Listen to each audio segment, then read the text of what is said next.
Ako po si Miss Winnie at ito ang ating kwento. Hindi, wag naman sana mangyari ang bagay na ito. Hindi ko magagawang tanggapin na ipinagpalit ako ni Marlon sa ibang babae. Hindi ako papayag. Kasinlakas ng kabog ng dibdib ko ang aking mga hakbang papalapit kay Marlon. Tumawag siya kanina sa cellphone ko. Sinabing magkita raw kami sa isang tahimik na parte ng gusaling pinagtatrabahuhan namin ng kaibigan kong si Bonnie. Alam ko kung anong sasabihin niya sa akin. Bago pa man kami magkausap, nakarinig na ako ng mga usap-usapan mula sa aming mga kakilala. Palaging magkasama sina Bonnie at Marlon, naglalambingan na tila mag-boyfriend at girlfriend. Ang totoo, alam kong dati silang magsyota, Miss Winnie. Nagkahiwalay lang sila, kaya nang minsang malasing si Marlon dahil sa sobrang lungkot, ako ang naging sandalan niya. Ako ang umalo at nagpakalma sa kanya.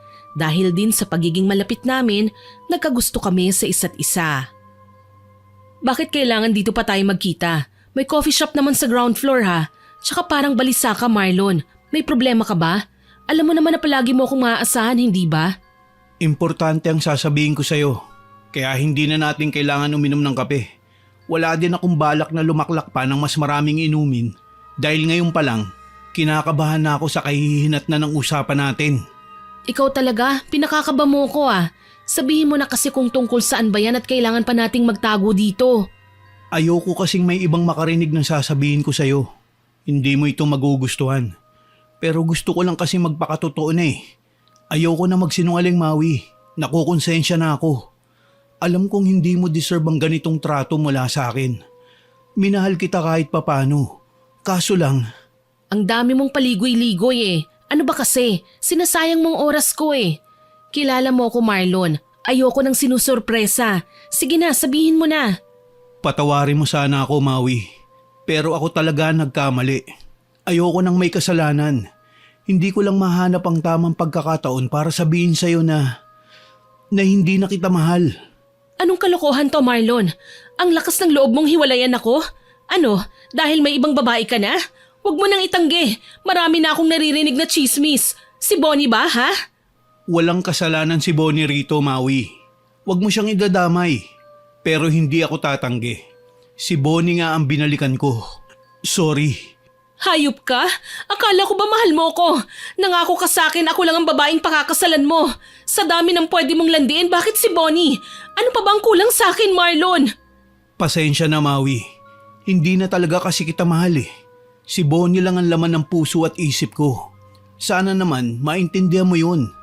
Kahit ilang beses kong itaboy ang nararamdaman ko para sa kanya, alam kong hindi pa rin ako sasaya sa piling mo. Ganun na lang ba yun? Pagkatapos ng 6 na buwan, Marlon, inalagaan kita. Ako ang sumagip sa'yo nang saktan ka ng babaeng yon. Pagkatapos ng lahat ng ginawa ko sa'yo, parang basura mo na lang akong itatapon?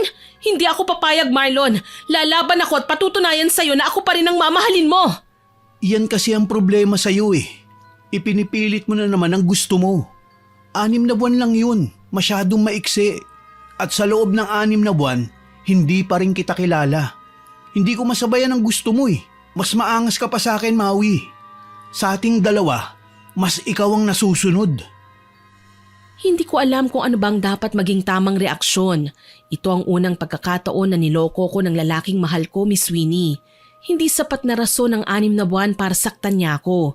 Hindi makatarungan kung sasabihin niya sa akin na mas maangas ako at kinukontrol ang relasyon namin. Minahal ko siya pero hindi niya yon pinahalagahan. Kasabay ng pagwawala ko ang pagdating naman ni Bonnie. Galit ko siyang nilingon na ikinaatras niya. Ang kapal naman ng mukha mong magpakita sa akin, babae ka? Teka, Maui, hayaan mo muna akong magpaliwanag. Hindi mo kailangan magalit sa akin. Kung tutuusin, ako pa nga dapat na magtampo sa iyo eh. Alam mo kung bakit? Dahil sa halip na mag-isip ka ng paraan para magkabalikan kami, sinamantala mo ang pagkakataon. Ako pa ngayon ang may mali, ha? Obligasyon ko pa talagang gawin yon? Kung hindi ka ba naman talaga gaga? Sino bang nakipaghiwalay sa kanya? Ikaw hindi ba? Ilang beses kang tinangkang kausapin ni Marlon. Maraming beses, Bonnie. Pero pinagtabuyan mo siya. Tapos ngayon aahasin mo siya sa akin? Hindi ko siya inahas sa'yo, Maui. Hindi ako ang tipo ng babaeng nangaagaw ng hindi sa akin. Sana man lang maisip mong may posibilidad kaming magkabalikan dahil ang totoo, nag-cool off lang naman kami. Ah, talaga lang ha? Naririnig mo ba yung sinasabi mo? Alam mo kung anong tingin ko sa'yo ngayon? Isa kang babaeng desperada. Siguro walang pumapatol sa'yo kaya pati lalaking iniwan mo na, pinipilit mong balikan. Traidor ka! Humakbang ako at malakas siyang sinampal sa kaliwang pisngi. Hindi pa ako nakontento. Hinila ko ang buhok niya at sinabunutan. Nagsisisigaw naman si Bonnie sa sakit. Nagmamakaawa sa akin habang si Marlon naman hindi magkanda ugaga sa pagpigil sa pag-atake ko. Tama na yan, Maui. Huwag mong sasaktan si Bonnie. Huwag mo kong utusan, hayop ka! Pareho kayong mga walang kwenta! Isang manlolokong lalaki at traidor na kaibigan! Magsama kayo, mga walang hiya! Galit kong binalya si Bonnie na ikinabagsak niya sa sahig. Akala siguro nila aalis ako pero hindi pa. Muli ko siyang binalikan at sinipa si Bonnie sa likuran. Napasigaw siya sa sakit habang panay naman ang pagharang ni Marlon sa sarili para siya lang ang tamaan. Maui, lubayan mo na kami ni Bonnie. Pakiusap, hindi tayo magiging masaya dahil hindi kita mahal. Balang araw, makakahanap ka rin ng lalaki para talaga sa'yo. Huwag mo nga akong lolokohin, Marlon. Sa pananalita mo ngayon, parang ako pang masama. Ako pang kontrabida. Yun naman talagang tingin namin sa'yo ngayon eh. Kaya pwede, hayaan mo na kami. Wala ka ng karapatang questionin ang pakikipagbalikan ko kay Bonnie. Pakiwari ko, nalugi ako sa sugal pagkatapos marinig ang mga sinabi ni Marlon. Harap-harapan niya akong niloko. Inaalalayan niya si Bonnie sa pagtayo, nagsimulang humakbang tsaka ako nilagpasan. Hindi ako nagmakaawa kagaya ng ginagawa ng ibang babaeng bida sa teleserye Miss Winnie. Nilunok ko ang sakit at matatag na tumayo kahit ang totoo, gustong gusto ko nang umiyak. Bahagya pa nila akong binunggo na mas ikinawasak ng puso ko. Ako po si Maui, 28 years old. Ang kwentong ibabahagi ko ay nangyari noong ako'y 25 years old pa lamang, taong 2022. Nag-iisang anak lang ako ng aking mga magulang, Miss Winnie. Isa kami sa mga pamilyang nabiyayaan ng maayos na pamumuhay. Parehong may trabaho ang aking mga magulang. Kahit papano, nabibili ko rin ang aking mga gusto. Siguro maliban na nga lang sa pag-ibig ni Marlon, ang boyfriend kong nagawa akong pagtaksilan sa kabila ng katotohanang minahal ko siya ng higit pa sa aking sarili. Tuloy hindi ko napigilan ng umiyak habang umuwi sa bahay ng gabing yun. Nadatnan ko pa noon si Papa sa sala, nagbabasa ng libro. Kunot noon niya akong tinitigan. Nagtataka sa hilat siya ng aking itsura. Maui, anak. Bakit umiiyak ka? Anong problema? May nangyari ba sa trabaho? Halika, maupo ka rito. Mag-usap muna tayo. Papa, niloko ko ni Marlon. Pinagpalit niya ako sa ibang babae. Pinaasa niya lang ako. Lahat ng mga magagandang plano niya para sa amin, puro kasinungalingan lang pala. Ano? Sigurado ka ba sa sinasabi mo, Iha? Baka naman haka-haka lang yan ng ibang tao. Alam mo na, marami talagang gustong manira ng relasyon ng iba. Ako mismo ang kausap ni Marlon, Papa. Sinabi niya sa akin na hindi na niya ako mahal. Pinaglaruan niya lang ako. Pinili niyang makipagbalikan kay Bonnie, Papa. Ang kaibigan kong traidor. Hindi ko kailanman inakalang magagawa pang manloko ni Marlon. Napakabait niya nang minsan mo siyang isama rito sa bahay. Huwag ka nang umiyak, anak. Ang mga lalaking katulad niya, hindi na dapat pinag-aaksayahan pa ng panahon. Pa, hindi ako papayag na basta ganun na lang ang ginawa niya. Kailangan kong gumante. Hindi man kami magkabalikan, gusto kong magdusa siya. Alam mo na wala kang sapat na lakas para gawin yan. Babae ka lang, anak. Hindi ko kakayanin sakali man na gamitan ka ni Marlon ng kamao. Ano sa tingin mo ang mararamdaman ko? Oras na makita kong sinasaktan ka niya. Baka makisali pa ako sa away ninyong dalawa. Hindi ko naman po kailangan magpakita sa kanila para gumante, Papa eh. Tulungan niyo po ako. Ipakukulam ko sina Marlon at Bonnie. Anak, seryoso ka ba sa desisyon mo? Alam mong hindi madaling gawin ang bagay na yan na kahit minsan, nagiging sideline ko ang pangungulam para magkapera.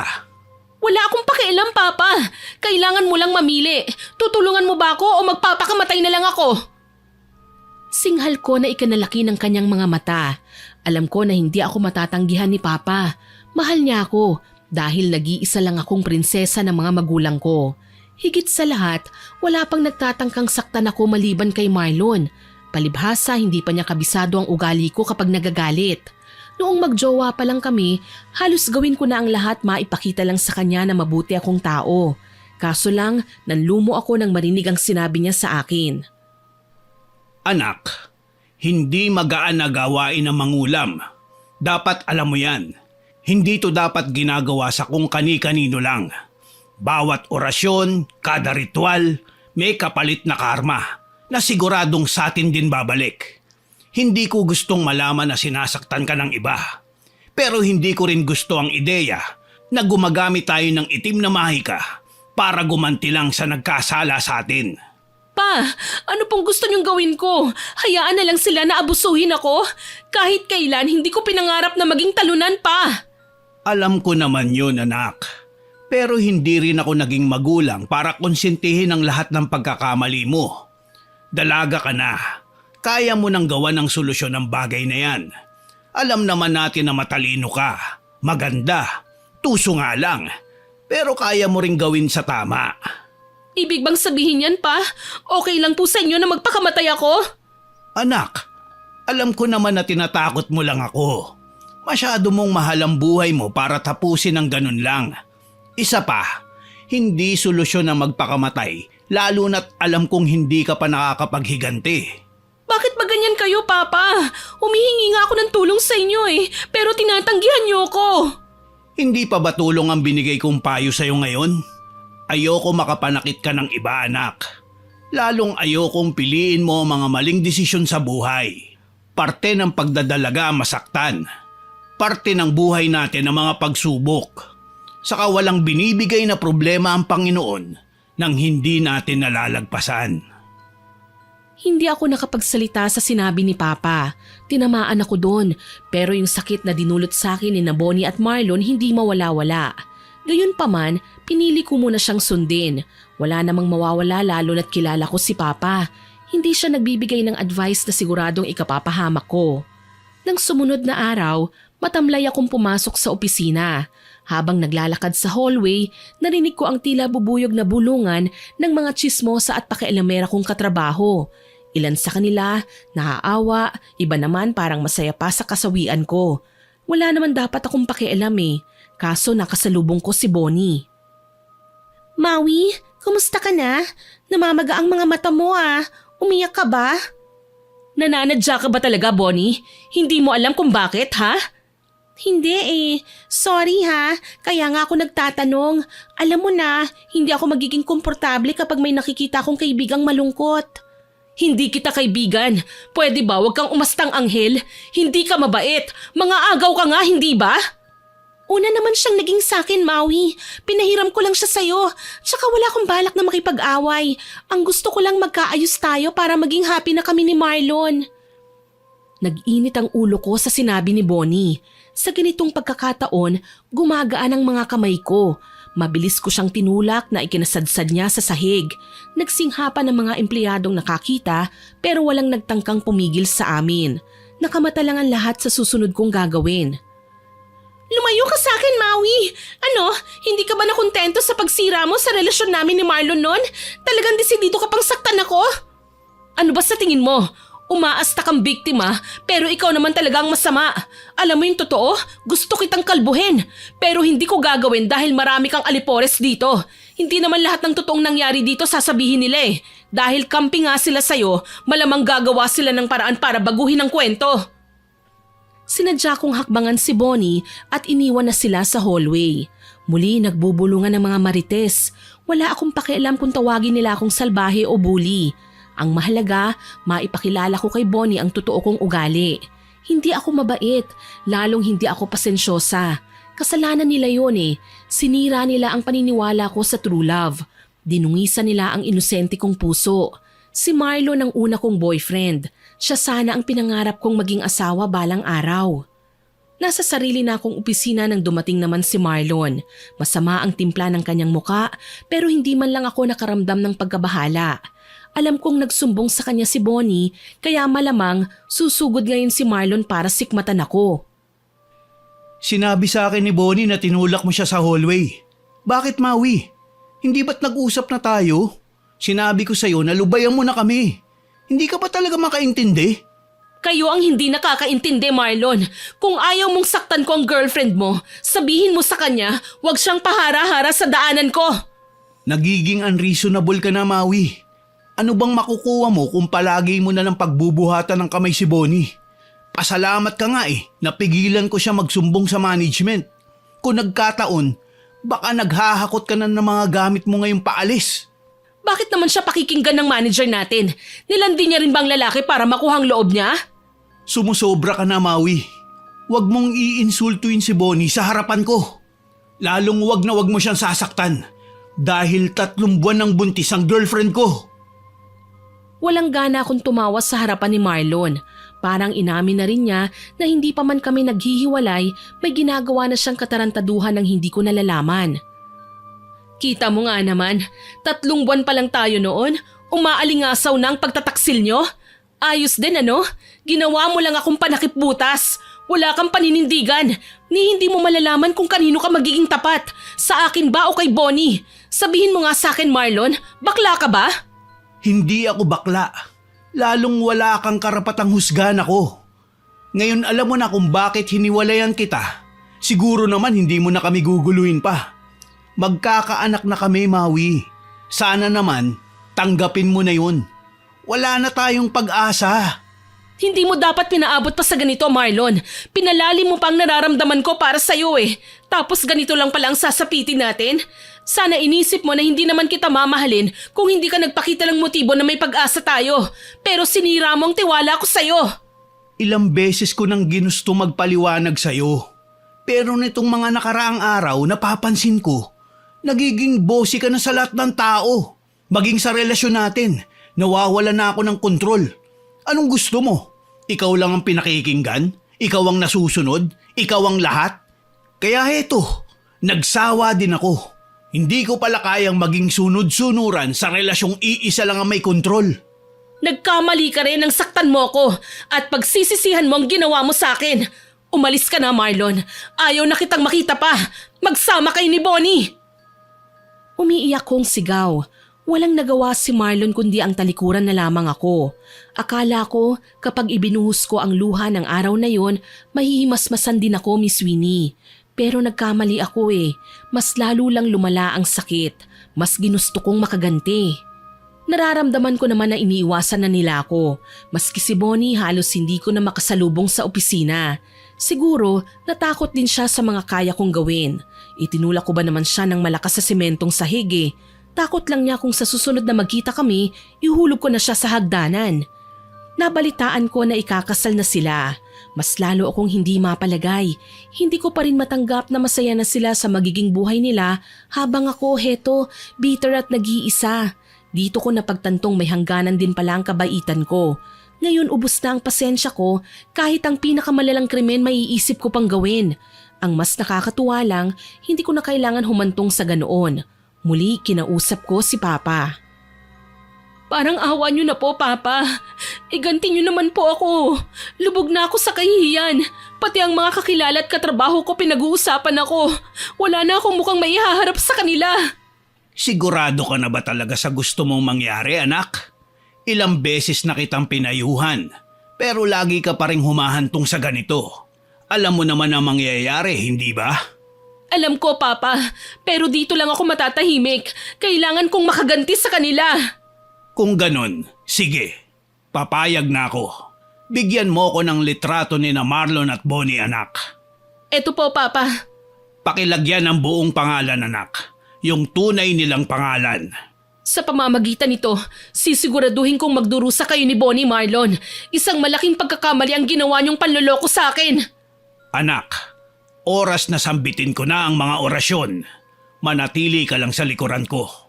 Hindi ka pwedeng magpunta sa harapan dahil pwede kang sapian ng masasamang elemento na tatawagin ko. Naintindihan mo ba? Tatandaan ko po, Papa. Pakisindihan na lang ang kandila. Sumunod ako kaagad sa utos ni Papa. Sinindihan ko ang itim na kandila sa paanan ng altar. Nakaluhod doon si Papa. May nakabuklat namang itim at makapal na libro sa kanyang harapan. Nagsimula na siyang basahin ang nilalaman ng pahina. Ako naman, dahan-dahan nang umatras papunta sa likuran niya. Nananabik ako sa kaalamang magaling mangulam si Papa, pero wala rin naman akong balak na madamay o magpakita sa mga masasamang elemento na kailangan tawagin ni Papa. Kandilang itim, taglay mo ang mahika ng dilim.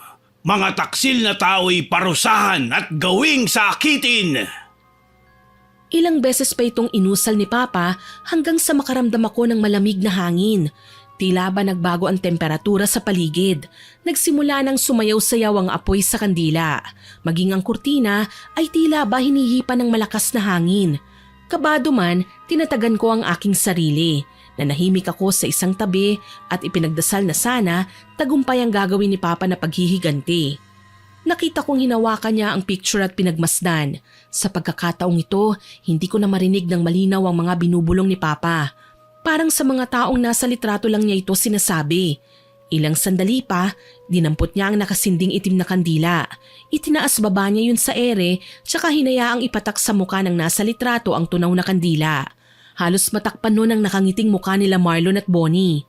Sa wakas, natapos din ang ritual.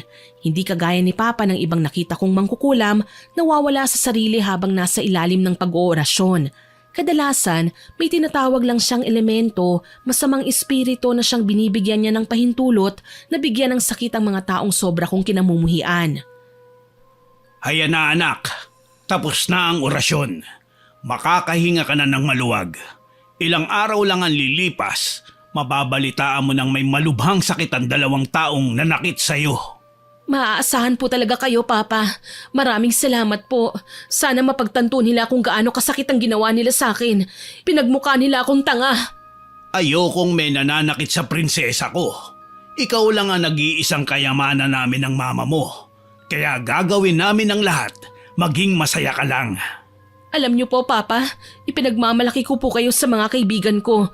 Yung mga magulang kasi nila, halos alilain na sila sa pagtatrabaho eh. Ilan naman sa mga kakilala ko, hindi nga sila pinupuwersang magkapera pero pinakikialaman naman ng mga love life nila kaya hayan, broken-hearted sila. Kayo lang po ang magulang ko na hindi ako binibigyan ng kondisyon. Kahit ano pa po ang gustuhin ko, hinahayaan niyo ko. Alam mo kasi, Iha, hindi magkakatulad ang mga magulang. Sabihin na nating may mga magulang na maigpit, istrikto, mataas ang pangarap para sa kanilang mga anak. Pero lahat ng yun, ginusto nila para maging maayos ang kinabukasan ng mga anak nila. Alam kong hindi mo pa ako maintindihan sa ngayon. Pero balang araw, kapag may sarili ka ng pamilya, maiintindihan mo rin ang lahat ng sinasabi ko sa'yo. Niyakap ko ng mahigpit si Papa. Alam ko naman na gusto lang niya ang best para sa akin. Sino ba naman ako para tanggihan yun? Kung tutuusin, bata pa lang ako pero dahil sa pagsisikap nila Mama at Papa, napagtapos nila ako sa kolehiyo. Nagkaroon ako ng maayos na trabaho at sapat na sweldong iniipon ko para makapagpatayo ng sarili kong negosyo. Wala rin naman kasi akong balak na magtrabaho habang buhay eh. Kapag nag-settle down na ako, gusto ko maayos na ang negosyo ko para may pagkukunan ako ng panggastos habang tumatanda ako. Sayang, si Marlon na nga lang talaga ang kulang. Sana mapanatag ka na pagkatapos ng pangyayaring ito, anak, ha? Sigurado po yun, Papa. Alam kong magdurusa na sila sa ginawa nilang panloloko sa akin. Paano mo naman nasabi yun? Ilang tao na po bang kinulam niyo, Papa? Nasaksihan ko ang mga nangyari sa kanila. Nagdusa sila sa mga nakakadiring sakit ni hindi sila matulungan ng mga tao dahil natatakot sila na mahawahan. Tingin mo ba magsisisi sila sa ginawa nila sa'yo ngayong gagambalain sila na mahikang itim na ginagamit ko? Opo, Papa. Hindi naniniwala sa mga black magic o kulam si Marlon. Pero oras na maramdaman nila ito sa katawan nila, magsisimula nang magtaka si Marlon. Pagtataka na mauuwi sa kuryosidad at pagnanais na alamin ng mga bagay-bagay. Magpapacheck up uli sila sa doktor at hihingi ng reseta pero hindi sila gagaling kagad dahil kapatawaran ko lang ang susi para maging maayos sila ulit. O siya, magpapahinga na ako, ha? Huwag ka nang iiyak, anak. Alam kong magiging okay din ang lahat. Tumango lang ako at hinayaang umalis si Papa. Muli kong nilingon ang altar kung saan niya ginawa ang ritual. Matagal nang nag-oorasyon si Papa. Dalagat binata pa lang sila ng mama ko ay kabisado na nila kung paano mangulam. Ako man, nangarap na turuan din ni Papa nito pero sabi niya hindi pa raw ito ang tamang panahon para matutunan ko ang mga bagay na yon. Nang pumasok ulit ako sa opisina, namataan ko na naman ang nagkukumpulang mga tsismosa sa hallway. Sanay na ako sa kanila. Maliban sa trabaho at sweldo, isa ang tsismis na nakapagpapasaya sa kanila.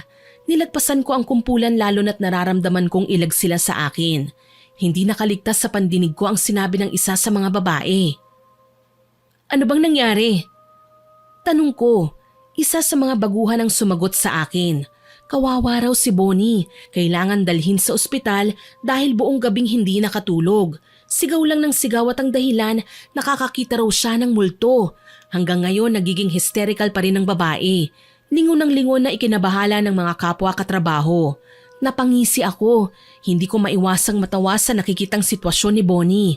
Para siyang nakadrugs, nanlalalim at nangingitim ang paligid ng mga mata. Baka naman nakarma na sa panlulokong ginawa niya sa akin. Tama lang yun sa kanya. Babe, ano nangyayari sa'yo? Babe! Napakunot ang noo ko. Maging si Marlon, walang pinagkaibang anyo kay Bonnie.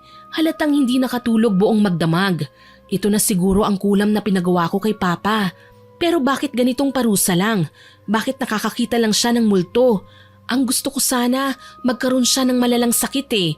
Isang nakakahindik na skin disease na maging si Marlon, hindi siya magagawang lapitan. Gusto kong magkaroon siya ng chickenpox na may halong mabahong nana. Hindi mapakali, nilapitan ko si Bonnie pero hindi ako nakipag-usap. Nakikinig lang ako sa kung anong pinagchichismisan ng mga katrabaho namin. Tulala ang babae at nanginginig. Marlon, babe, tulungan mo ako. Nariyan na siya. Sino? Babe naman, baka imagination mo lang yan. Alam mo naman na stressed ka buong araw eh. Tapos hindi ka pa natutulog. Alam mo naman na masama ang pakiramdam mo pero tumuli ka pa rin sa trabaho. Natulog ako, Marlon. Nagpahinga ako pero nang makaidlip ako, binangungot ako. Papatayin nila ako. Walang papatay sa'yo. Naintindihan mo ba ako? Hindi ka mai-stress kung nakinig ka lang sa akin na matulog at magpahinga. Halika na, umuwi na tayo. Pinag-uusapan ka na ng katrabaho mo. Ayoko! Aabangan niya ako sa bahay. Papatayin niya ako ron. Hindi ako papayag na saktan niya, Marlon. Dadalhin na kita sa ospital. Tinawagan ko na ang papa at mama mo. Kailangan na kitang patingin sa doktor. Ayoko! Ayoko! Sa pagpupumiglas ni Bonnie, napatingin siya sa akin. Natigilan ng babae at napakurap-kurap. Para bang tinitignan niya ng malinaw kung sino ko. Kinikilala. Nang sa tansya ko ay naalala niya kung sino ko sa kabila ng pagkataranta, hintakot siyang nagtago sa likuran ni Marlon at nanginginig akong itinuro. Ikaw ang papatay sa akin sa panaginip ko. Pakiusap, wag mo akong sasaktan. Hindi ko sinasadyang magkasala sa'yo. May kinalaman ka ba sa nangyayari ngayon kay Bonnie, Maui? Pinagbibintangan mo ba ako, Marlon? Lumapit lang ako para makiusyoso, tapos suspect na pala ako? Malay ko ba kung ano ang alam mo? Mukha ba akong maligno? Paano ko naman madadalaw si Bonnie sa panaginip? Tsaka bakit naman gugustuhin ko kayong makita sa pagtulog ko? Galit nga ako sa inyo. Gusto pa sanang sumagot ni Marlon sa akin pero hindi ko na siya binigyan ng pagkakataon. Alam kong may kinalaman ako sa nangyayari sa girlfriend niya pero wala akong balak na ipagsabi ang mga nalalaman ko. Hindi ko na napigilan ng sarili, tumalikod na lang ako at kahit hindi pa nagsisimula ang trabaho ko, pinili kong umuwi sa bahay. Takang-taka naman si Papa na noon ay dinidiligan ng alagang orchids ni Mama. Anak, bakit bumalik ka? May nakalimutan ka ba? Wala naman po akong nakalimutan. Kayo po ang meron. Hindi naman ako makakalimutin, anak eh. Ano ba yun? Ang sabi ko po sa inyo, pagdusahin niyo sina Marlon at Bonnie. Gusto kong magkagulo silang dalawa. Pero bakit iba po ang ginawa niyo? Kinulam niyo sila sa pamamagitan ng bangungot. Paano sila magdurusa habang natutulog? Hindi yun ang gusto kong mangyari pa. Anak, ito lang ang pinakamagaan na kulam na pwede kong ibigay sa kanila. Ayoko naman na lumipat sa iyo ang karma. Kahit ako ang kumulam sa kanila, hindi naman ako magkakasakit. Ikaw. At yun ang iniingatan kong mangyari. Sana po pinakinggan niyo ako pa. Hindi ito ang gusto kong parusang kailangan nilang matanggap. Gusto ko masahol pa rito. Gusto ko yung literal nilang pagsisisihan na may sinaktan silang tao. Maui, anak. Pakinggan mo muna ako. Sinubukan pa ni Papa na magpaliwanag pero hindi na ako nakinig pa. Nagdadabog akong iniwan siya at nagkulong ako sa kwarto. Tuluyan na nga akong hindi nakapasok sa trabaho dahil sa sama ng loob. Ibinuhos ko ang pagkadismaya at lungkot sa pamamagitan ng pag-iyak. Maui, anak. Buksan mo naman ang pinto. Hayaan mo muna ako magpaliwanag. Iwanan niyo na muna ako, Papa. Gusto ko pong mapag-isa. Wika ako at nagpatuloy sa paghagulgol. Ilang oras din akong nanatili sa ganoong posisyon hanggang sa makatulog. Nang mahimasmasan ako, nagpasya akong bumangon. Papadilim na, kaya tumingin ako sa wall clock. 6:30 na pala. Tahimik ang loob ng bahay. Tinawag ko si Papa pero wala siya sa loob. Narinig ko siyang nagsasalita sa may bakuran. May kausap siyang siguro kapitbahay namin. Hindi na ako nag-abalang tawagin pa si Papa. Basta ganyang kausap niya ang kanyang kumpare, magkakayayaan pa silang mag-inuman. Okay lang naman yun dahil may binabalak din akong gawin na hindi niya magugustuhan. Palihim kong kinuha sa kwarto ang kandilang itim, libro at litrato nila Bonnie at Marlon. Nilagay ko ito sa bag tsaka ako lumabas ng bahay. Dito na ako napansin ni Papa. Anak, saan ka pupunta? Gabi na ha? Papasyal lang po ako kina Aling Marisa, Papa. Babalik din po ako kagad dito. Saglit lang anak. Galit ka pa rin ba sa akin?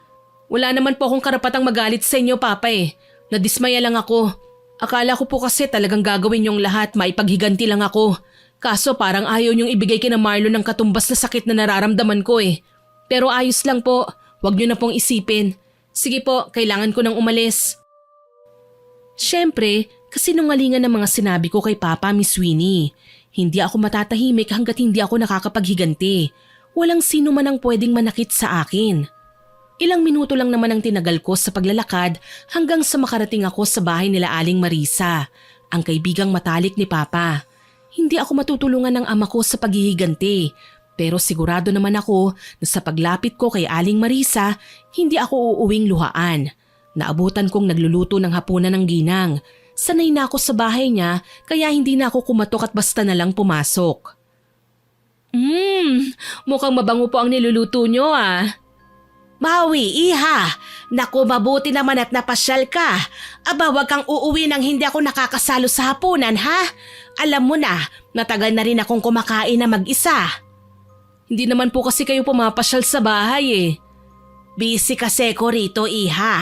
Alam mo na, parami ng parami ang suki ko. Sa bagay, hindi rin naman po ako madalas napapagawi rito eh. Alam nyo na habang nagkakaedad, nagbabago na rin po ang priorities sa buhay. Tama ka dyan. Ibang-iba ka na sa batang dati kong inaalagaan noon. Kaya lang, bakit parang malungkot ang mga mata mo, ha? Yun na nga po, Aling Marise. May kailangan po sana ako sa inyo. Mukhang interesante ang sasabihin mo, ha? Sige na, magkwento ka na habang naghahain ako. At sinimulan ko na ngang ikwento kay Aling Marisa ang tungkol sa amin ni Marlon. Pati na ang panlulokong ginawa niya sa akin at ang pakikipagbalikan niya kay Bonnie kahit mag-on pa kami.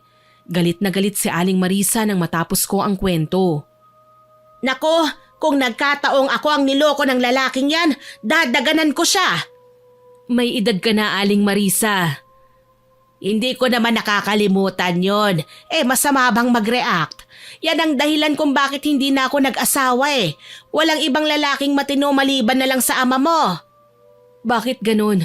Hindi man lang ako matulungan ni Papa sa problema ko kay Marlon. Sabi ko sa kanya kulamin eh. Hindi bigyan ng bangungot. Paano sila magsisisi sa mga kasalanan nila? May punto rin naman ang papa mo, iha.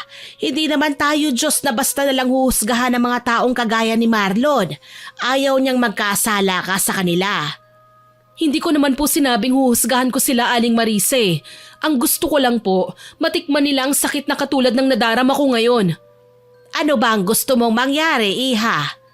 Baka naman po pwede niyo akong tulungan na gantihan sila, Aling Marisa. Maui, naririnig mo ba ang sinasabi mo? Hindi ako mangkukulam, alam mo yan.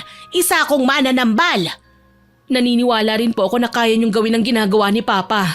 Sige na po, Aling Marisa. Maawa na kayo sa akin. Kailangan ko po talaga ng tulong niyo. Pasensya na, Iha. Hindi ko magagawa ang bagay na yan. Nangako na ako sa papa mo. Isang beses lang po akong hihingi ng pabor, Aling Marisa. Pangako, hindi na ito mauulit kahit kailan. Nakaramdam ako ng kaginhawahan ng bumuntong hininga si Aling Marisa. Kapag ganyan ang reaksyon niya, siguradong papayag na ang ginang sa hinihingi ko sa kanyang tulong. Alam ko naman na hindi niya ako matatanggihan eh.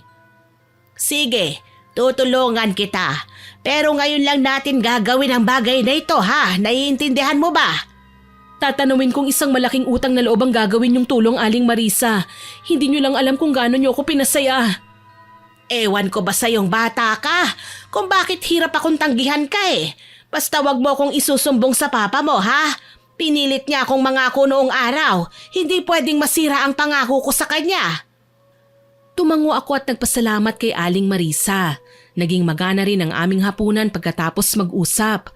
Paano, paborito ko pa ang lahat ng nakahain sa mesa eh. Iba ang paraan ni Aling Marisa ng pangkukulam. Oo, at isa siyang mananambal, pero ang mga kagaya niya ay kayang bumaligtad ng mga sumpa. Hindi niya ako hinayaang makita ko ang gagawin niyang ritual. Sa halip, hiningi niya sa akin ang litrato nila Marlon. Ibibigay ko pa sana ang libro at kandila kaso lang hindi ito tinanggap ng ginang. Ang sabi niya may sarili siyang kagamitan pangkulam. Kailangan mo nang umuwi, Maui. Hindi mo pwedeng makita ang gagawin ko. Alam mo na, para manatiling sikreto ang usapan natin. Kapag nadulas ka kasi sa papa mo, delikado ko. Sige po, uuwi na ako, Aling Marisa. Basta wag niyo pong kalilimutan ang favor ko, ha? Sa lalong madaling panahon, kailangan makarma sina Marlon at Bonnie. Kulamin niyo po sila kagaya ng gusto kong mangyari. Oo, ako nang bahala doon. Oo nga pala, baka makalimutan ko. Naparami ang luto ko kanina. Dalhan mo na lang ang mga magulang mo para naman matikman nila ang specialty ko. Maraming salamat po, Aling Marisa. Paano, tutuloy na po ako? Kinawayan ko si Aling Marisa, dala ang binalot niyang ulam para kina mama at papa. Kung tutuusin, normal lang ang itsura at forma niya eh. Hindi kagaya ng ibang kilala kong mangkukulam at mananambal o albularyo sa telebisyon. May katabaan si Aling Marisa, maputi at singkit ang mga mata na para bang palaging nakangiti. Wala siyang suot na alahas sa katawan. Umuwi na nga ako sa bahay at nadatnan si Papa na may kausap sa cellphone. Hindi ko siya pinansin nang makitang dali-dali niyang pinutol ang tawag at nilapitan ako. Anak, bakit ginabi ka na ng husto? Kanina pa ako naghihintay sa'yo. Hindi ka na nakapaghapunan. Huwag po kayong mag-alala pa. Kumain na po ako kina Aling Marisa. Ganun ba? Mabuti naman. Hindi ka pwedeng nagpapalipas ng gutom. Huwag po kayong mag-alala pa. Hindi ko naman po pinababayaan ang sarili ko eh. Kumusta ka naman ba, anak? Hindi pa rin po ako okay, Papa. Pero ano naman po ang magagawa ko? Nangyari ng pananakit sa akin ni Marlon. Nagawa niyang piliin si Bonnie sa kabila ng pagmamahal ko sa kanya. Mas matimbang sa puso niya ang babaeng yun. Hindi mo ba naisip na baka kaya hindi si Marlon ang nakatuluyan mo dahil may ibang lalaking nakatakda para sa'yo? Hindi malabong mangyari yun, anak. Pa, hindi na po ako makakahanap ng lalaking kagaya ni Marlon. Alam naman po natin na siya lang ang may kakayahang pasayahin ako. Diyan ka nagkakamali, Iha. Balang araw, maiintindihan mo rin ang ibig kong sabihin. Alam kong may laman ang bawat katagang binitiwan ni Papa ng mga sandaling yon, Miss Winnie. Pero hindi ko na binigyan pa yon ng halaga. Mas nakatuon kasi ang isipan ko sa kung ano kaya ang ginagawa ngayon ni Aling Marisa. Kung sinisimulan na ba niya ang ritual. Papa, may pasok pa po kasi ako bukas eh. Magpapahinga na po ako. Sige, kung yan ang gusto mo, Iha. Good night po. Kinaumagahan, masigla akong bumangon. Magaan ang pakiramdam ko ng maligo. Mabilisan din akong nagbihis at nag-almusal. Binati ko pa sina mama at papa na noon ay nauna na sa akin sa mesa. Hindi ko maiwasang mainggit habang pinagmamasdan silang pinagsisilbihan ng isa't isa. Ang sweet nyo naman po, ma, pa. Nakakainggit po kayo. Sana po ako din makahanap ng kagaya nyo. Oo naman, anak. Makakahanap ka rin ng tamang lalaki para sa'yo. Alam mo na, kapag hindi na nakatuon ang pansin mo kay Marlon, hayaan mo na silang sumaya ng kaibigan mong si Bonnie. Sigurado ako, may ibang plano ang Panginoon para sa'yo. Malabo po akong sumaya hanggat hindi pa po ako nakakapaghiganti. Anak, Papa, hindi ko naman po kayo inoobliga eh. Kalimutan nyo na lang po yun. Promise, magiging okay rin ako. Siyempre, hindi ko naman kagad makakalimutan kasi fresh pa po ang sugat na ginawa nila sa puso ko eh. Alam ko sa pagdaan ng mga araw magiging okay rin ako. Gagaling rin po ang puso ko. ipagdarasal ko rin yan, anak. Balang araw, magiging maayos ka rin. Naging masaya ako hanggang sa magpaalam na ako kina mama at papa na papasok na ako sa trabaho. Hindi ko na siya kinulit tungkol sa paghihiganti ko kahit ang totoo nagtatampo pa rin ako. Ayoko na kasing bigyan ng sama ng loob si papa eh. Lumaki akong spoiled nila mama pero ayoko namang sirain ng magandang paraan ng pagpapalaki nila sa akin. May ugali lang talaga ako na hindi napapakali hanggat hindi ko nagagawa ang gusto ko. Pero may solusyon na rin naman ako para doon eh. Kailangan ko lang gawin ng palihim ang paghihiganti ko. Pagdating ko sa opisina, nakasabay ko sa pagpasok si Bonnie. Naka-hooded jacket ang dalaga, pantalong maong at naka-face mask. Tumaas ang kilay ko nang makitang balot na balot siya. Alam kong air-conditioned ang opisina pero hindi naman ganun kalamig na manginginig na ang mga empleyado sa sobrang ginaw. Hindi nakaligtas sa aking tingin ang pagkahulas ni Bonnie. Panay ang kamot niya sa braso na kahit may tela ng nakabalot ay parang natutukso pa siyang kamutin yun. Hindi kami nagpapansinan pero naiirita ako sa kinikilos niya. Anong problema mo? Maui? Parang nagulat ka. Ano, nakakita ka na naman ba ng multo? Akala ko ba magpapakonfine ka na sa ospital? Baka nababaliw ka na. Bakit parang alam na alam mo ang nangyayari sa akin? Siguro may kinalaman ka rito ano? Ako? May kinalaman? Nananaginip ka ba o talagang hibang ka na? Hello? Normal na tao lang ako, hindi ako maligno. Kaya wag na wag kang mambibintang sa akin ng kung ano-ano. Kung wala kang alam sa nangyayari sa akin, bakit parang natutuwa kang nakikita akong ganito? Alam mo, nakakaaliw ka, Bonnie. Puro ka lang dadae. Wala ka namang ebidensya. Kapag nalaman kong may ginawa kang hindi maganda laban sa akin, Maui, mananagot ka. Humanda ka sa akin. Mag-ingat-ingat ka sa mga sinasabi mo, ha? Baka mamaya bumalik lahat ng yan sa'yo. Anong ibig sabihin nito? Maui, inaaway mo na naman ba si Bonnie? Mukha bang hindi? Kita mo naman pinagbibintangan ako ng maarte mong girlfriend. Tsaka bakit pasok ka ng pasok sa opisina namin? Hindi ka naman empleyado rito ah. May permiso ko para makapasok sa opisina nyo halos araw-araw. Kaibigan ko ang may-ari, hindi ba? Kaya hindi nila mamasamain kung dumalaw man ako sa buntis kong syota. Sinamaan ko sila ng tingin tsaka iniwan. Gayunpaman, naririnig ko pa rin ang bulungan ng dalawa. Hindi ko muna ipinagpatuloy ang paghakbang. Saglit akong nagkubli sa isang bahagi ng dingding at lihim akong nakinig. Ano bang nangyayari sa'yo, babe? Kahapon ka pa hindi mapakali. Pati ako hindi na makatulog sa'yo eh. Sabi ko naman, magpa-confine ka na, hindi ba? Okay na nga kasi ako. Ang hindi ko lang maintindihan kung kailan ako dinadalaw ng antok tsaka naman ako nangangati. Baka naman may nakain ka lang na bawal sa kalusugan mo. Babe, wala akong allergies. Alam mo yan. Pero tignan mong balat ko. Namamasa na siya at nagsisimula ng magsugat. Napangiti ako dahil sa aking mga narinig. Maaasahan talaga si Aling Marisa. Tinutuon niya ang gusto kong mangyari sa dalawa. Kaso lang, dapat pati si Marlon magkaroon din ng skin disease. Bakit si Bonnie lang? Nang mga sumunod na araw, maaga akong umuwi pero hindi ako dumiretso sa bahay. Dinaanan ko muna si Aling Marisa para magpasalamat. Dadatnan ko pa ang ginang na nagdidilig ng mga alaga niyang halaman. Magandang hapon po, Aling Marisa. Oh, Maui, napadaan ka. Gusto ko lang po sanang magpasalamat sa inyo, Aling Marisa. Alam niyo bang effective po ang ginawa niyo? Bakit? Ano bang ginawa ko? Nakalimutan niyo na po ba? Humingi ako ng favor sa inyo kagabi, hindi po ba? Oo, tama. Naalala ko na. Salamat naman at effective nga ang ginawa ko. Pinagpawisan ako ron ah. Kaso lang po may tanong ako, Aling Marisa eh. Ano yon, iha? Sabihin mo na para malaman ko na kagad. Sabi ko po sa inyo, dalawa dapat silang magkasakit. Bakit si Bonnie lang? Huwag kang mag-alala. Ilang araw mula ngayon, lalabas din ang karamdaman ni Marlon.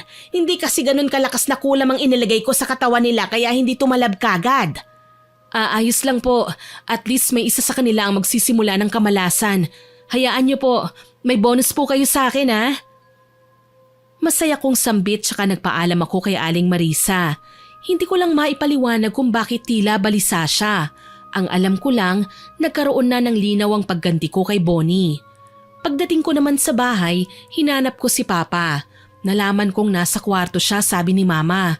Kanina pa nagkukulong. Mukhang may ginagawa raw na importante. Nagbilin din daw na wag iistorbohin kaya hindi na ako nangulit pa at pumasok na muna sa kwarto ko para magpahinga. Bandang 7:00 na ng gabi nang magkita kami ni Papa. Magkasabay kasi kaming tinawag ni Mama para sa hapunan. Mukhang busy po kayo, Papa ha. Ngayon ko lang po kasi kayo nakita eh. Pasensya na anak ha. May kliyente kasi ako eh. Okay lang po pa. Ganun pa rin po ba? Tsaka nyo titigilan kapag patay na? Hindi naman. Kailangan lang daw bigyan ng leksyon. Hindi kriminal ang kukulamin ko sa pagkakataong ito. Pero tinanggap ko na ang bayad kasi galante ang kliyente. Okay na rin po yun. Pa-ice cream kayo pa ha? Oo naman. Kaya mo bang ubusin ng 1 galon? Ako pa ba? Tumatawa kong sambit tsaka kinuha ang pagkain at nilagay sa plato. Masaya kaming nagsalo ng aking mga magulang sa hapag hanggang sa magring ang cellphone ni Papa. Namataan ko si Aling Marisa yun. Bigla akong kinabahan. Ano naman kaya ang kailangan ni Aling Marisa kay Papa? Isusumbong ba niya ako? Ilang sandali lang silang nag-usap tsaka nagmamadali niyang tinapos ang hapunan. Maya-maya pa, tumayo na siya at nagpaalam sa amin ni Mama. Kailangan kong umalis. Pupuntahan ko muna si Marisa. Bakit po Papa? Anong kailangan ni Aling Marisa sa inyo? May bago na naman akong kliyente. Alam mo na, siya ang tagahanap ng kliyente ko. Ako naman ang tagahanap ng sa kanya. Bagong style po ba yan pa? Dati kasi hindi naman po kayo naghahanapan ng magiging suki eh. Oo. Alam mo naman si Marisa. Madalas mapagkamalang mangkukulam. Ako naman ang natatawag na albularyo. Paano? Kailangan ko nang umalis anak ha? Ikaw na muna ang bahala sa mama mo ha? Opo pa, ingat po kayo ha. Sabay kaming tumango ni Mama. Pero isang ideya lang ang pumasok sa isipan ko eh. Susundan ko si Papa. Nang makaalis nga siya, hindi niya alam na sinundan ko siya kaagad. Nagpaalam ako kay Mama. Bigla kasi akong nagtaka sa kung bakit kailangan tumawag ni Aling Marisa kay Papa, gayong hindi naman yun ang ugali ng ginang. Patago-tago ako sa bawat punong kahoy o bahay na madaraanan ko hanggang sa makarating ako sa bahay ni Aling Marisa. Mabuti na lang at hindi nila ako napapansin. Sa likod bahay ako dumiretso. Habang papalapit, napagtanto kong hindi lang sina Papa at Aling Marisa ang naroon. May iba pang tao. Tahimik akong nagtago at nakinig. Maawa na po kayo Aling Marisa. Kayo lang po ang kilala namin manggagamot na pwedeng tumulong sa akin. Baka naman po pwede nyo kaming tawasin.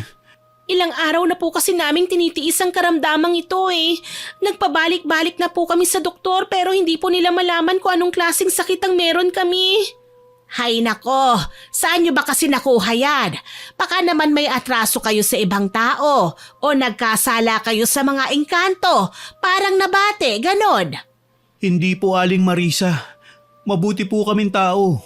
Ang totoo po niyan, marami na nga kaming natulungan eh. Sigurado ba talaga kayo sa sinasabi ninyo, Marlon? Isipin mong mabuti para alam namin kung paano namin kayo tutulungan. Sigurado po ako na hindi kami nabate, Mang Celso. Alam mo, Marlon, kung gusto nyo talaga magpagamot, kailangan mong sabihin sa amin ang lahat ng nalalaman mo bago kayo tatawasin. Aba, wag na wag kayong magsisinungaling sa amin. Kapag may hindi kayo sinabi, lalala ang sakit ninyo. Napangiti ako sa sinabi ni Papa. Literal pa niyang tinakot ang dalawang nakaaway ko. Sana lang wag nilang tulungan sina Marlon at Bonnie. Boses lang nila ang narinig ko pero kabisado ko na yun at sa totoo lang hindi ako makontento. Kaya naman naisip kong mas masaya siguro kapag nasilip ko sila. May maliit na butas naman sa dingding sa may kusina kaya hindi na ako nag-aksaya ng panahon. Pumasok ako sa loob at doon na nagtago. Aling Marisa, pwede po ba akong makahingi ng tubig? Oo, maupo ka lang dyan. Ako na ang kukuha. Tulungan ko na po kayo. Ay, ako na ang bahala. Napahinga ako ng maluwag sa sinabi ng kaibigan ni Papa. Siguro, malakas lang ang pandama niya at nalamang nandito rin ako sa kusina. Sana nga lang at wag nang maging makulit si Bonnie at maghintay na lang sa sala. Ni hindi na nga nagulat si Aling Marisa nang makita niya ako sa loob. Kanina ka pa ba riyan, iha? Hindi naman po gaano. Anong ginagawa ng dalawang yan dito? May kakilala raw na nagturo sa akin sa kanila. Umaasa na baka pwede kong gamutin ang babaeng kasama ni Marlon. Nakakadiri nga ang itsura. Wala na ang taglay na kagandahan. Yung balat niya, nagsugat at nagnanaknak. Marami na ngang nana. Sinusundan na siya ng langaw. Talaga po? Hindi ko kasi siya nakita eh. Natatakpan po ang mukha niya ng tela. Ay nako, mas mabuting wag mo nang ang makita at baka hindi ka naganahang kumain mamaya. Tsaka masama ang amoy ng babae. O siya, mapapahaba ng usapan natin. Magtago ka lang dyan at baka hindi na makapaghintay ang babae at sundan ako dito sa kusina. Sige po, magtatago lang ako rito. Naghintay pa ako ng ilang sandali bago umalis ang magjowa. Talagang naghanap ako ng magandang anggulo kung saan makikita ko ng malinaw ang itsura ni Bonnie. Tama nga ang sinabi ni Aling Marisa. Nakakahindik ang kalagayan ng dati kong kaibigan. Saglit pa silang magkausap bago tumayo sina Bonnie. Babalik na lang po kami sa susunod na araw, Aling Marisa. Kung talagang hindi pa po pwede sa inyo ang magtawas ngayon, maiintindihan ko po. Salamat sa pag-intindi mo, iha. Huwag kang mag-alala. Nakuha ko naman ang numero ng cellphone mo eh. Kapag libre na ako, padadalhan na lang kita ng mensahe. Malinaw kong narinig na tinanggihan ni Aling Marisa ang pagpapatawas nila Bonnie. Kahit papano nagdiwang ang kalooban ko. Ngayon, suyurin na nila ang buong lugar hanggang sa makahanap sila ng albularyo o manggagamot na makakatulong sa kanila. Nagpaalam na rin si Papa pagkaalis nila Marlon. Bago pa siya nakalayo, nagmamadali ko siyang hinabol. Pa, hintay po! Oh, anak! Akala ko talaga hindi ka nalalabas sa pinagtataguan mo eh. Ha? Hindi naman po ikinuwento sa inyo ni Aling Marisa na nasa kusina ako ah. Pero paano niyo po nalaman? Naramdaman ko ang presensya mo, iha. Ang galing, hindi ko po akalaing may taglay din pala kayong kakayahan na makaramdam ng presensya. Magaling talaga. Lalo na kapag ipapaliwanag mo sa akin ang naramdaman mo nang makita mo sila. Hindi ako nakasagot sa sinabi ni Papa. Hindi naman siya galit pero nakikita ko sa kanyang mga mata na hindi niya gusto ang nangyayari. Sa halip na tumugon ako sa sinabi ni Papa, nagtanong ako sa kanya. Papa, bakit po kayo pinatawag ni Aling Marisa? Ano pong kailangan niya sa inyo? Matali kong kaibigan si Marisa, alam mo yan. At kapag may mga detalye sa kanyang pasyente na hindi pa niya kayang tawasin, kinukonsulta niya ako dahil isang tingin ko lang, alam ko na kagad kung anong klaseng mahika ang tumama sa katawan ng biktima. Oo nga pala, hindi mo pa sinasagot ang mga sinabi ko sa iyo ah. Ang totoo po niya nakaramdam ako ng kasiyahan kasi sa palagay ko natitikman na nila ang karma na dapat ay pagdusahan nila. Kita ko sa itsura nila Bonnie ang sakit at pagkabahala. Parang ang nabura na ang taglay niyang ganda eh. Sa tingin mo ba, kapag naging ganun siya habang buhay, magiging masaya ka? Alam mo anak, isipin mong mabuti ang sitwasyon. Buntis si Bonnie at si Marlon habang kasama ko siya kanina. May kakaiba akong napapansin. Parang nandidiri na rin siya sa dalaga. Dapat lang naman yun kay Bonnie, Papa, kasi inagaw niya sa akin si Marlon. Anak, hindi mo dapat sinisisi kay Bonnie ang lahat ng kasawian mo sa pag-ibig. Sa tingin ko nga, dapat ka pang magpasalamat sa kanya. Ano po? Papa naman, wag po kayong magbiro ng ganyan. Tinraidor niya ako. Paano ko pa magagawang magpasalamat sa kanya? Ay nako, sandali, Celso. Ipagtapat mo na nga sa anak mo ang totoo para maintindihan niya ang lahat. Muling pumasok sa loob ng bahay si Papa at naupo sa sofa. Sumunod ako habang nakamasid naman sa amin si Aling Marisa. Nagpalipat-lipat ang tingin ko sa kanila. Kabado kong nilingon si Papa. Pa, may problema po ba? Noong gabing umalis ka para magpunta dito sa bahay ni Marisa, alam kong hindi nawala ang pagtatampo mo sa akin. Hindi mo lang sinabi sa akin dahil may ibang plano ka para maisagawa ang paghihiganti. Paano niyo po nalaman? Pasensya na, Iha. Ako man ay may kaalaman sa ganyang mga bagay pero manggagamot lang talaga ako. Hindi ko kayang kumulam ng tao. Kaya ipinaalam ko sa ama mo ang gusto mong ipagawa sa akin. Ano? Bakit niyo naman po nagawa yun, Aling Marisa? Sinabi ko sa inyo na sikreto lang natin to ah. Hindi naman po pala talaga kita pwedeng pagkatiwalaan. Maui, makinig ka muna. Huwag mo akong papakitaan ng ganyang asal. Hindi porket mahal ka namin ng nanay mo, ay pwede mo nang gawin ang lahat ng gusto mo. Pero pa, sinaktan ako ni Bonnie at Marlon. Ilang beses akong humingi ng tulong sa inyo na tinanggihan nyo. Gusto ko lang naman matuto sila ng leksyon eh. Pero mali ang ginawa mo, anak. Lalo na ang kontrahin si Marisa para ipagawa ang gusto mo. Bago siya naging manggagamot, lalong bago din ako naging mangkukulam, hindi naging madali ang pinagdaanan namin. Ang sino man na sumuway sa mga natutunan namin, babalikan ng sangkatutak na karma hanggang sa ika-40 henerasyon pa ng lahi natin. Hindi niyo po kasi ako naiintindihan, Papa. Nasaktan ako. Gusto ko lang matikman nila ang kaparehong sakit na nadarama ko. Sa tingin mo ba, anak, nagiging patas ka ngayon? Hindi. Alam mo kung bakit? Si Marlon lang ang nawala sa'yo. Pero may pamilya ka, may mga kaibigan, may trabaho. Si Bonnie, wala ng pamilya dahil sinukuan na siya. Wala na ring trabaho dahil takot na mga tao na mahawaan niya. At ngayon, malapit na ring mawala sa kanya si Marlon dahil hindi na kayang tumagal sa piling niya. Nandidiri ang lalaki at natatakot sa kalagayan niya na baka kumalat pa at pati siya ay madamay. Alam mo kung ano ang ibig sabihin nun, anak? Kahit gaano kamahal ni Marlon si Bonnie na pinili pa nga niya kaysa sayo, kaya niyang iwanan dahil makasarili siya. Pero sinamahan siya ni Marlon dito. Tama ka, Iha. Sinamahan nga siya ng lalaki. Pero narinig ko silang nag-uusap sa labas ng bahay bago pa man sila pumasok dito. Ang sabi ni Marlon, huling pagsama na niya kay Bonnie ang paglapit sa amin. Sobrang abala na raw ang ginagawa ni Bonnie sa kanya. Pati trabaho niya halos isuka na rin siya sa takot na baka may sakit na rin siya kagaya ng dalaga. Kita mo, Iha? Sinukuan pa nga niya ang babaeng nabuntis na niya.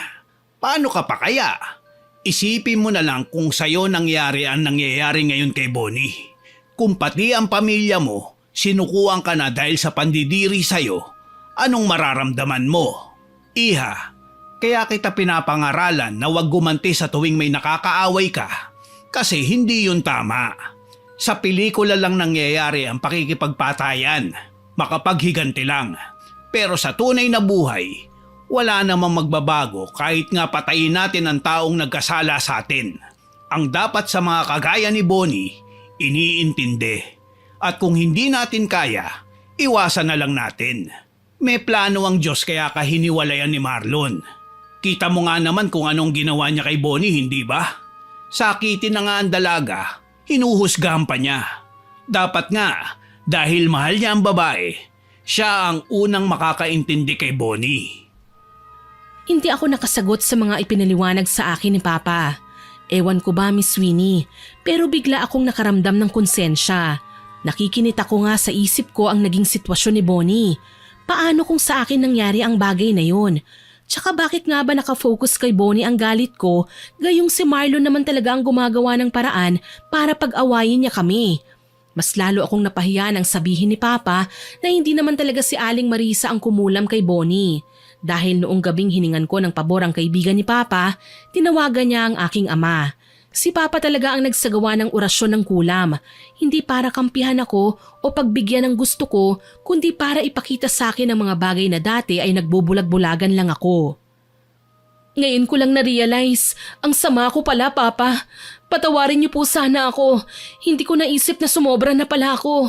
Na ipinapakita ko ng ugaling hindi ko naman dapat na sinusunod dahil hindi yun ang itinuro niyo sa akin. Pasensya na po, Aling Marisa, ha. Pati kayo nadamay sa kagagahan ko. Manggagamot kayo pero hiningan ko pa kayo ng pabor para makapanakit ng tao. Ano bang pumasok sa isipan ko? Naiintindihan ka namin, Iha. Minsan sa buhay natin, kailangan din nating makaranas ng ganito para naman matuto tayo.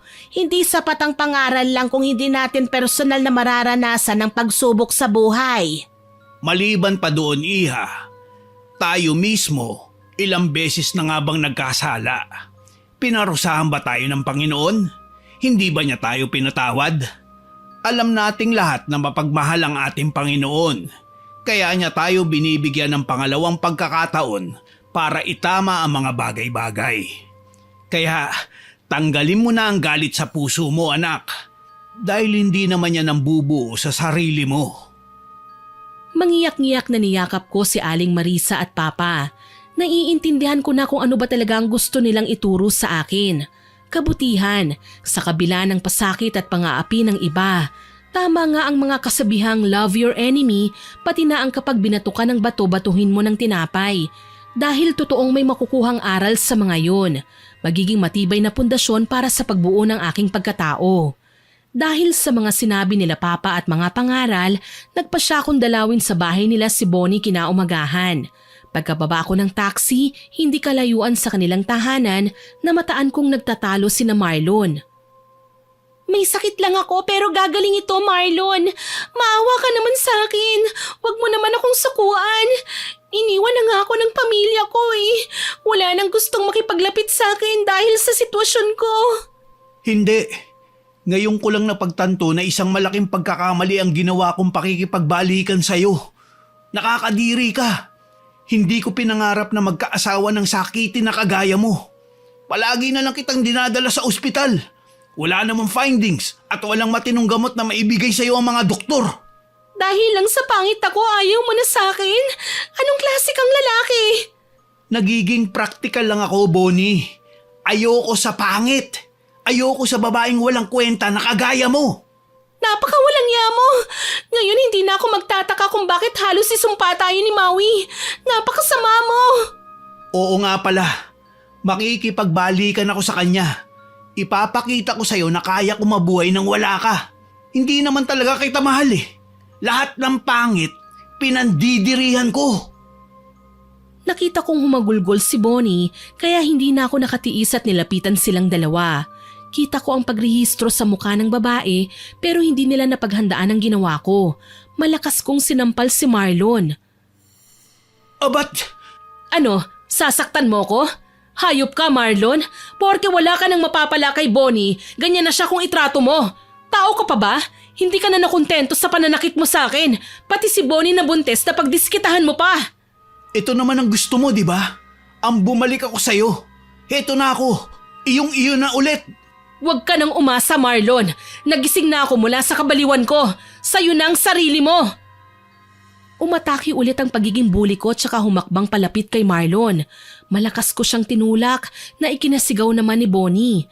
Bago pa makalapit ulit sa akin ang lalaki, hinila ko na ang dalaga tsaka kami nagtatakbo palayo. Teka, Maui. Nahihilo ko. Parang mahuhulog na ang mga sugat ko sa balat. Teka, papara ako ng taxi. Maui, bakit mo ako tinulak? Talagang naghahanap ka ng paraan para masaktan kita, no? Subukan mo akong saktan at may paglalagyan ka sa akin. Hindi ako natatakot sa'yo, Marlon. Sa dami ng atraso mo sa akin, kulang pang kabayaran ng mukha mo para ipabugbog ko.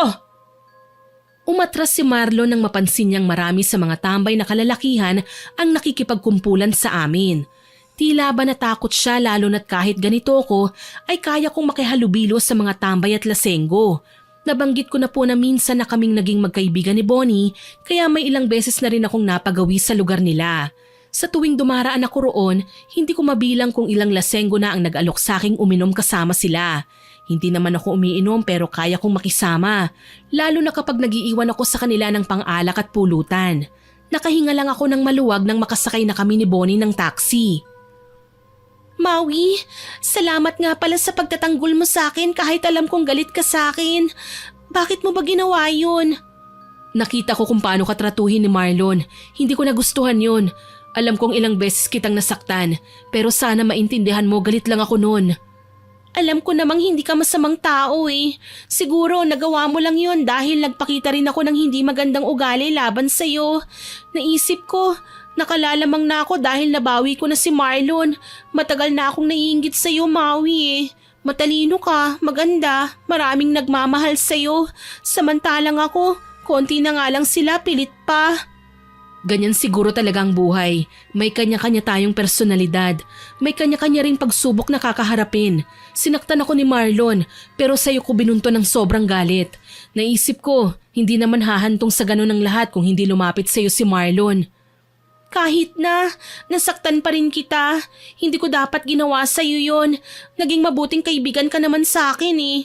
Ang laki lang talaga ng naging pagkakamali ko. Sorry, Maui. Sana patawarin mo ako. Kalimutan mo na yon, Bonnie. May kasalanan rin naman ako sa'yo eh. Ilang beses kitang pinahiya. Hindi ko man lang inisip ang sitwasyon mo. Deserve ko naman to eh. Kung hindi ako nakarma ng ganito, hindi ko malalaman ang mga pagkakamali ko. Ako nga ang dapat na magpasalamat sa'yo eh. Galit na galit pa ako nang ipagpalit ako ni Marlon sa'yo. Tapos ikaw lang palang makakapagpalitaw ng totoo niyang ugali. Siguro nga hindi natin deserve ang lalaking kagaya niya. Malay natin makahanap din si Marlon ng katapat niya. Sana nga. Oo nga pala, saan ka pupunta niyan ngayon? Hindi ko alam eh. Maghahanap muna ako ng makakagamot nitong karamdaman ko. Matutulungan kita sa bagay na yan. Dinala ko si Bonnie sa bahay nila Aling Marisa. Nagulat pa ang babae dahil nanggaling na raw sila doon ni Marlon pero tinanggihan sila. Huwag kang mag-alala, hindi niya tayo tatanggihan kapag ako ang nakiusap sa kanya. Sigurado ka ba? Baka kasi… Bonnie, mabuti at bumalik ka. Halika at wala na akong ginagawa kaya pwede na kitang asikasuhin ngayon. Talaga po? Oo naman. Malakas din sa akin si Maui kaya lahat ng hihingi niyang pabor ginagawa ko. Kagaya ngayon na gusto niyang mapagaling ka, pwede kitang bigyan ng langis na pamahid para sa mga sugat mo. Nagulat ako nang mapaiyak si Bonnie.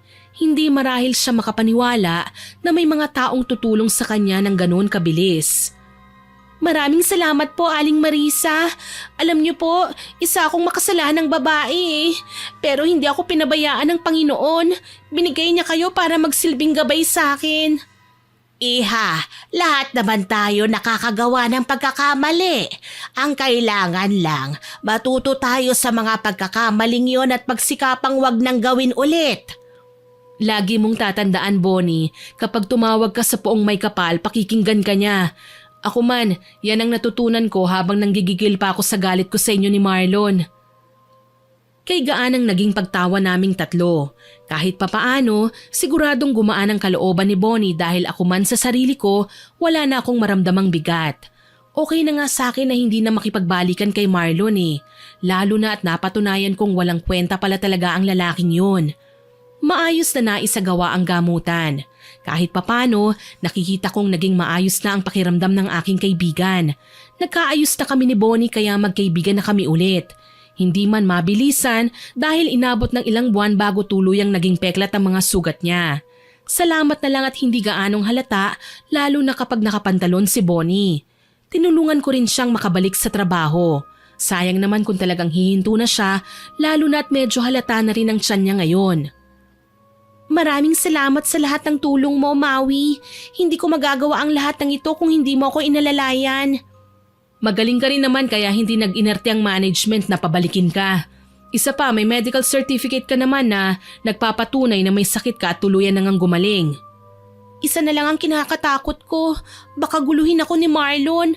Alam mo na, kahit iniiwasan ko siya, anak niya pa rin ang sanggol na dinadala ko. Huwag mo siyang katakutan, Bonnie. Maaabangan niya tayo sa labas pero safe naman tayo dito sa loob.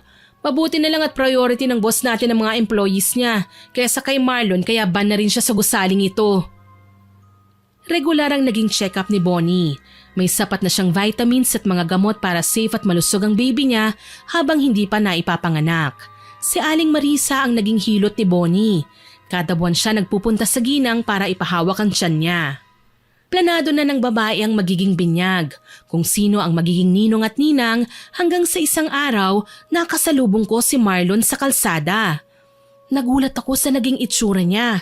Kung susumahin, mga 3 buwan ko rin siyang hindi nakita. Wala na ang taglay na kagwapuhan ni Marlon. Hindi na siya maayos manamit. Lalong hindi na makita sa mga mata niya ang taglay na kahambugan. Maui, kumusta ka? Marlon, ikaw ba yan? Anong nangyari sa'yo? Eto, minalas. Kakapalan ko ng mukha ko. Total, magkakilala naman tayo. Baka pwedeng magpalibre lang muna sa'yo ng makakain. Napanganga ako sa tinura ni Marlon. Pinagmasdan ko siya mula ulo hanggang paa. Nagulat ako nang makitang halos hindi na nga naaasikaso ng maayos ang kanyang damit. Marungis at nangangamoy hindi naliligo. Medyo makapal na rin ang bigote at nangingitim na dahil sa pagbibilad sa araw. Oo naman. Halika sa restaurant na yon. Masasarap ang pagkain nila ron. Pasensya ka na talaga ha. Minalas lang kasi ko ngayon eh. Ang bilis naman yata ng pangyayari. Parang kailan lang. Sa labis kong gulat, humagulgol si Marlon at sinubsob ang muka sa mesa. Nagsitinginan pa nga sa amin ng ibang customer na kumakain pero patay mali siya lang ako habang nakaharap sa kanya. Ilang buwan na nakalipas. Maayos pa ang trabaho ko sa kumpanya kasi natuto kong gumawa ng iligal. Tapos, nakadispalko ko ng malaking halaga. Natuklasan yun ng aking boss kaya ipinahuli niya ako. Lahat ng naipondar ko, pinambayad ko lang sa malaking utang ko sa kanya. Nang makalaya naman ako, hindi na ako makahanap ng trabaho. Blacklisted ako sa lahat ng kumpanya. Hanggang sa pati ang bahay ko, kinuha na ng bangko. Kagagawan din ng boss ko. Wala akong laban kasi malaking halaga din ang natangay ko sa kanya noon. Sa sobrang galit niya, kinalimutan niya na magkaibigan kami. Pati ang boss niyo kinausap niya na sakaling mag-apply ako, wag na wag daw akong tatanggapin. Minalas ako ng sobra dahil sa pananakit ko sa inyo ni Bonnie. Akala ko, kaya ko nang kontrolin ang lahat. Na magagawa ko na ang imposible dahil nasa tuktok na ako. Kaso, pwede palang mawala yun ng isang iglap lang. Sa hindi ko pa inaasahang pagkakataon. Hindi ko alam na ganito na palang sinapit mo. Patawarin niyo sana ako sa mga nagawa ko, Maui. Alam kong sumobra ako noon. Naging mayabang, mapagmataas. Pero ngayong nasa ibaba ako, lahat ng pang-aapi na ginawa ko sa kapwa ko noon, nararanasan ko na ngayon. Hindi ko masasabing magiging okay ang lahat kasi alam kong mahihirapan ka ngayon. Pero hindi naman ako ganun kasama para hindi ka patawarin eh. Alam kong ganun din si Bonnie. At sana, personal mong sabihin sa kanya ang mga gusto mong sabihin. Wika ko sa kanya. Naawa ko nang makita kung gaano siya naging maganang kumain, Miss Winnie. Halos lahat ng in-order kong pagkain ay naubos niya at humingi pa ng take-out. Kahit papano, iba pa rin talaga akong personal na igagawad ang kapatawaran. Kinausap ko rin si Bonnie at sinabi sa kanya ang naging pag-uusap namin ni Marlon. Umiiyak si Bonnie habang sapo ang kanyang maumbok na tiyan. Natikman ko kay Marlon ang pait at sakit na hindi ko inaasahang ipaparamdam niya sa akin. Kaya ko siyang patawarin, Maui, pero hindi na ako babalik sa kanya. Hindi ko rin ipagdadamot sa kanya ang anak namin. Pero hanggang dun lang yon. Kaya ko namang suportahan ang bata dahil may ipon naman na ako eh. Wala akong magagawa kung yan ang gusto mo. At least, di ba, magkaroon man lang kayo ng closure para mas maging mapayapa ang buhay nating lahat. Kalimutan na natin ang mga nangyari, Bonnie. Manatili tayong mapagkumbaba. Hindi naman tayo pababayaan ng Panginoon eh. Ikaw ang nagturo sa akin na maging isang mabuting tao, Maui. Isa kang mabuting kaibigan. At alam ko walang pagsubok ang hindi natin malalagpasan basta manalig lang tayo sa Panginoon. Nagyakapan kami ni Bonnie. Hindi maiiwasan ang konting dramahan, lalo na nung dumating sina Aling Marisa at mga magulang ko na regular ding dinadalaw ang aking kaibigan. Aba, mukhang best friend na ulit kayo ah. Sana ganyan lang kayo palagi. Huwag na kayo mag-aagawan ng lalaki. Ang pangit tignan mga iha. Mapagbiro po talaga kayo, Aling Marisa. Agawan talaga. Kayo talaga, oh. Ang ganda niyong tignan mga anak. Alam kong magiging mabuti kayong ehemplo sa magiging mga anak ninyo. Papa naman, bata pa ako. Paano po ako mag-aasawa? Ni wala nga akong jowa eh. Alangan naman na magpabuntis rin ako. Naku, yan ang wag na wag mong gagawin, Maui. Ang hirap kayang magbuntis, lalo na kapag nakakaramdam ako ng hilo sa umaga. Grabe talaga. Basta magiging ninang ako ha, okay na yon. Oo naman, ikumari na rin natin si Aling Marisa. Ako naman ang lolo. At muli na namang napuno ng halakhakan ng buong sulok ng bahay ni Bonnie. Huminga ako ng malalim. Nagsimula kami sa hindi maayos na samahan, pero marami kaming natutunan. Wala pala talagang imposible kapag natuto lang tayong tumawag sa kanya. Sa ngayon, 3 taon na ang anak ni Bonnie na si Khalil. Pogi ang paslit, nagmana sa mama at papa niya, pero mabait at malambing na bata. Sa katunayan, madalas si Khalil sa bahay dahil nagtatrabaho si Bonnie na ngayon ay kasalukuyan ng supervisor ng aming pinagtatrabahuhan. Ako naman, nag-resign sa kumpanya at tinupad ang pangarap kong magkaroon ng sariling negosyo kung saan ako ang boss at nasusunod. Suportado ko nila mama at papa. Oo nga pala, huminto na sa pagsa-sideline si papa, ang pangkukulam. Pero gumagawa siya ng content sa social media kung saan nagtuturo siya ng mga basic na paraan para proteksyonan ng sarili laban sa black magic o kulam. Si Aling Marisa naman may sarili ng haplas store kung saan nagtitinda siya ng iba't ibang klase ng pamahid para sa arthritis, mga pilay, kabag at kung ano-ano pa. Marami rin siyang suki dahil dinadaan niya sa social media para mapalawak ang networking. Huling balita naman namin kay Marlon na kapag-asawa na at umuwi na ng Samar. Tuluyan nang ipinaubaya ang anak kay Bonnie at piniling magsimula ng mas mapayapang pamumuhay. Sigurado ko kapag nagpakumbaba si Marlon, darating din sa kanya ang biyaya. Hanggang dito na lamang po. More power po sa inyong channel at God bless. Sana po ay nagustuhan niyo ang aking ibinahaging kwento. Pero bago ko po tapusin ito, hindi ito makukumpleto nang walang shoutout sa masusugid nating listeners. Shoutout po kay Alvin John Santos, Annabel de la Peña, Gemma Balanza, kay G2 daw, kay Rosemary Lagunsad, kay Noemi Panganiban at sa Kambals Garments, pati na kina Boss Ochog, Sis Ereng, Sis Jocelyn, kay Stella, Grace, Gina at Kengkeng. Hello din po kay Richelle Angeles at sa Monay Calios Bakery sa Laguna, kay Consolacion Alvarez at sa mga kumare niyang sina Annalisa Chico Diga at Cristalyn Navarro. Happy listening po sa inyo. Shoutout din po kay Rose R. Dogitom, kay Mercy Aninyon, kay Annalie Belando, kay Jenmer Garcia, kay Ma'am Pamela Allen, kay Aljon Adolacion, kay Tamano Pansod. Hello din po kay Igorotang Pobre na nag-comment sa Bungangera na tiyahin upload. Ang sabi po niya, ganyan din ang nangyari sa kanya sa anak niya.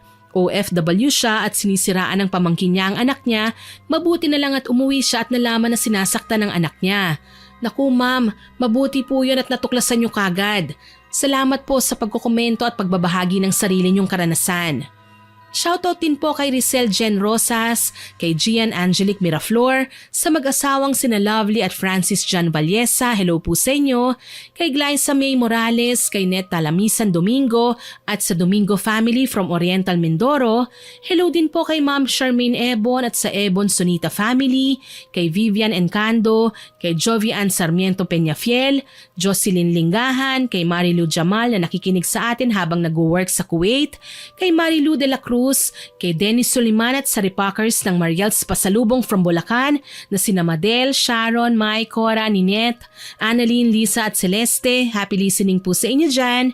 Shoutout din po kay Have Amor at sa Shell Arts.com, kay Valerie Joy Nadal, kay Cherry May Libiran at sa tropa niyang tropang Tamulmol, kay Kulot na libangan ng pakikinig sa atin habang nagtatrabaho, kay Cliven Dubalan, kay Ma'am Mel Santarita at sa kaibigan niyang si Girlie De Tomas na nag-birthday.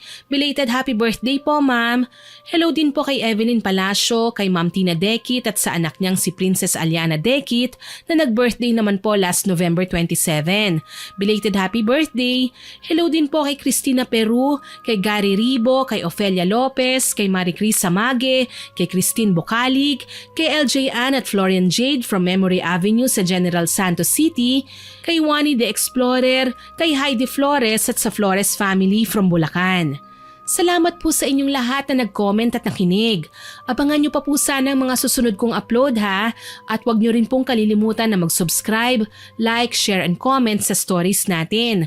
At para po mabilis nyong makita kung may bago tayong upload, pindutin nyo lang po ang notification bell para lagi kayong updated. Aasahan ko pa rin po ang inyong suporta ha. Muli, ako po si Miss Winnie na nagpapasalamat sa inyong pakikinig.